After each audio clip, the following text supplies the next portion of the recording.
Jumpa lagi bersama saya Indrida Suryanti dari Fakultas Ilmu Kesehatan dengan program studi Sarjana Keperawatan Universitas Katolik Indonesia Santo Paulus Ruteng. Kali ini kita akan membahas tentang pentingnya kesehatan reproduksi bagi remaja. Langsung saja, mari kita bahas bersama apa itu kesehatan reproduksi. Jadi, kesehatan reproduksi itu adalah kesehatan secara fisik, mental, dan kesejahteraan sosial secara utuh pada semua hal yang berhubungan dengan sistem dan juga fungsi serta proses reproduksi, dan bukan hanya kondisi yang bebas dari penyakit dan kecacatan. Jadi, kalau kita berbicara tentang kesehatan reproduksi, itu berarti bukan hanya kita luput dari yang namanya penyakit dan juga kecacatan, namun kita juga akan membahas dan juga kita harus mengetahui bahwa kesehatan reproduksi itu adalah kesejahteraan mental, kesehatan fisik, dan juga kesejahteraan sosial yang ada pada diri remaja tersebut. Lalu, usia remaja itu usia berapa saja? Jadi, usia remaja, dikatakan remaja, itu mulai usia 10-19 tahun. Jadi, jika sudah memasuki usia 10-19 tahun, itu berarti sudah pada usia remaja. Lalu, mengapa remaja perlu mengetahui tentang kesehatan alat reproduksi mereka dan juga tentang kesehatan reproduksi, sistem reproduksi? Jadi, masa remaja adalah masa peralihan atau perpindahan dari masa kanak-kanak menuju masa dewasa, di mana masa remaja ini terjadi begitu banyak perubahan, baik itu perubahan primer dan juga perubahan sekunder. Jadi sistem reproduksi beserta perubahannya pada remaja akan menyebabkan begitu banyak hal-hal yang terjadi pada remaja. Salah satunya perubahan fisik, lalu dan juga perubahan biologis. Selanjutnya kita akan membahas perubahan apa saja yang terjadi pada perempuan dan juga laki-laki setelah memasuki masa remaja. Jadi kalau pada perempuan setelah memasuki masa remaja, dia akan mengalami yang namanya menstruasi atau datang bulan. Jadi ini adalah hal wajar atau normal yang terjadi pada perempuan. Lalu dia juga akan mengalami yang namanya pinggul membesar, lalu payudara membesar, dan juga tumbuh rambut-rambut di daerah area kemaluan dan juga area ketiak. Jadi ini merupakan hal yang wajar yang terjadi pada remaja perempuan atau remaja putri saat memasuki masa remaja. Lalu selanjutnya perubahan pada laki-laki. Jadi saat memasuki masa remaja, laki-laki juga akan mengalami perubahan. Yang pertama, tingkat pertumbuhan fisik yang meningkat. Lalu rambut-rambut akan tumbuh di daerah kemaluan dan juga area ketiak. Lalu pada remaja laki-laki juga akan tumbuh yang namanya jakun. Lalu suara membesar dan juga terjadinya mimpi basah. Jadi perubahan-perubahan ini yang terjadi pada perempuan dan laki-laki ini merupakan hal-hal yang normal terjadinya. Jadi pada masa remaja itu tentu akan mengalami perubahan yang begitu banyak, baik itu fisik maupun biologisnya. Kenapa kita membahas tentang kesehatan reproduksi pada remaja dan juga hubungan perubahan fisik dengan resiko kesehatan organ reproduksi? Jadi begitu banyak perubahan yang terjadi pada remaja baik putra maupun putri yang akan menyebabkan berbagai masalah juga. Salah satunya kebersihan selama pubertas, lalu menstruasi dan juga risiko infeksi, lalu perubahan kulit dan juga resiko luka, lalu perilaku beresiko akibat rasa ingin tahu. Terlepas dari perubahan-perubahan yang terjadi pada remaja perempuan dan juga remaja laki-laki, ada beberapa penyakit yang mengancam organ reproduksi pada manusia. Yang pertama yaitu gonore. Jadi gonore ini merupakan penyakit yang disebabkan oleh suatu bakteri yang dinamakan bakteri Neisseria. Jadi penyakit ini bisa menyebabkan radang pada organ reproduksi atau kelamin. Lalu tanda-tandanya bagaimana? Tanda-tanda dari gonore ini yang pertama yaitu munculnya cairan kental pada area kelamin atau putih, bisa juga kuning dan juga kehijauan. Kalau pada perempuan terjadinya keputihan yang berlebihan atau keputihan abnormal. Lalu kelamin terasa nyeri, lalu sensasi terbakar pada area kelamin, dan pada saat buang air kecil itu terasa sangat nyeri. Lalu yang berikutnya itu sifilis. Jadi sifilis ini merupakan penyakit yang disebabkan oleh bakteri Treponema pallidum yang dapat merusak organ tubuh jika tidak diobati. Jadi, tanda-tanda dari sifilis ini yang pertama, luka kecil pada area kelamin, mulut atau anus, lalu ruam kulit, sering di telapak tangan dan juga kaki. Berikutnya, ada yang dinamakan dengan herpes genital.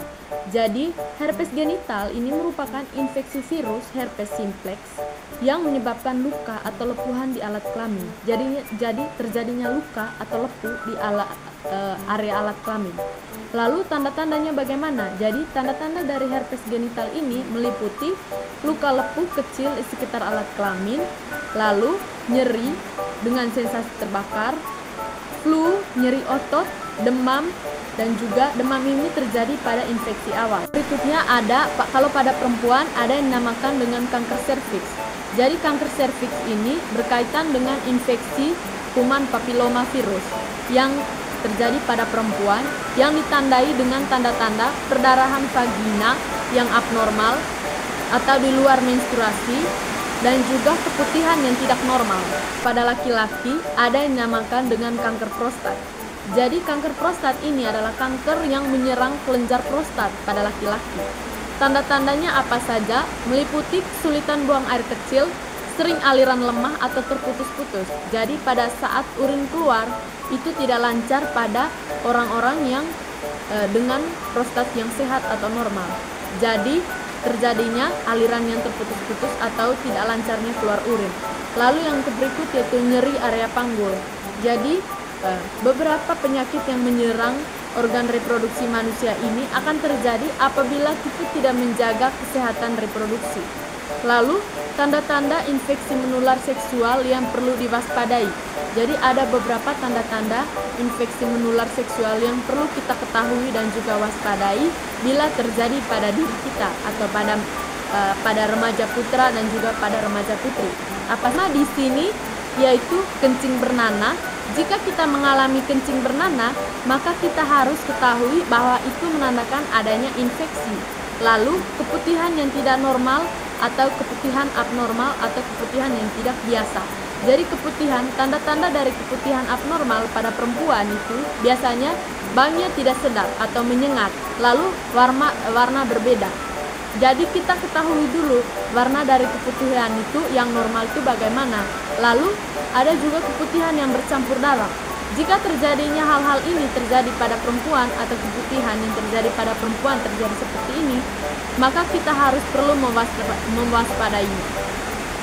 Lalu yang berikutnya itu nyeri saat berkemih. Jadi jika sudah nyeri pada saat berkemih itu menandakan adanya suatu gangguan pada sistem reproduksinya kita. Lalu gatal atau adanya ruam pada alat kelamin. Lalu adanya sensasi terbakar. Jadi kalau tanda-tanda ini terjadi dalam diri kita harus perlu mewaspadainya. Kemungkinan besar organ reproduksi kita mengalami gangguan. Lalu bagaimana cara kita mencegah penyakit pada organ reproduksi? Mari kita bahas bersama. Pertama, kita harus menjaga kebersihan organ reproduksi kita. Dengan cara apa? Yang pertama, kita harus selalu membersihkan organ reproduksi secara teratur. Lalu, setelah buang air besar maupun air kecil, kita harus wajib membersihkan area kelamin maupun anus sesuai dengan aturan cara membersihkan area kelamin dan juga anus. Lalu hindari penggunaan produk kimia, parfum pewangi dan juga sabun beraroma, pembersih organ intim. Jadi hindari hal-hal tersebut agar kebersihan organ reproduksi kita tetap terjaga. Segi gaya hidup. Jadi kita juga harus menjaga gaya hidup kita agar tetap sehat. Yang pertama, kalau pada laki-laki hindari kebiasaan merokok. Lalu hindari juga minuman beralkohol yang berlebihan. Kalau bisa kita harus selalu berolahraga yang teratur. Lalu yang berikut yaitu vaksinasi. Maksud dari vaksinasi di sini yang pertama yaitu vaksin HPV atau Human Papilloma Virus. Jadi vaksin ini adalah salah satu penyebab utama. HPV ini adalah salah satu penyebab kanker serviks, di mana vaksin ini cara kerjanya itu dapat membantu mencegah infeksi HPV ini. Lalu yang berikut ada juga vaksin hepatitis B. Jadi vaksin hepatitis B ini dia bekerja untuk melindungi virus hepatitis B, di mana karena virus hepatitis B ini bisa juga menyebar melalui hubungan seksual, dan juga kita ketahui bersama bahwa hepatitis B ini sangat berdampak pada kesehatan hati. Lalu tak kalah penting juga kita harus mengelola stres, di mana manajemen stres melalui meditasi dapat kita lakukan. Olahraga juga bisa, atau hal-hal yang menyenangkan yang bisa dilakukan. Karena kalau kita stres, itu akan berdampak pada kesehatan reproduksi kita, terutama bagi perempuan yang mengalami menstruasi setiap bulan. Bagaimana cara kita memelihara kesehatan reproduksinya kita? Begitu banyak cara, seperti yang sudah saya jelaskan tadi, bagaimana cara menjaga kesehatan reproduksinya kita. Di mana menjaga kesehatan reproduksi pada remaja itu berbeda pada anak-anak. Karena organ reproduksi remaja, yakni anus dan saluran kencing, bermuaranya di sekitar alat kelamin. Jadi jika kita salah cara mencegah ataupun melakukan kebersihan pada area kelamin, itu akan berdampak pada kesehatan organ reproduksinya kita.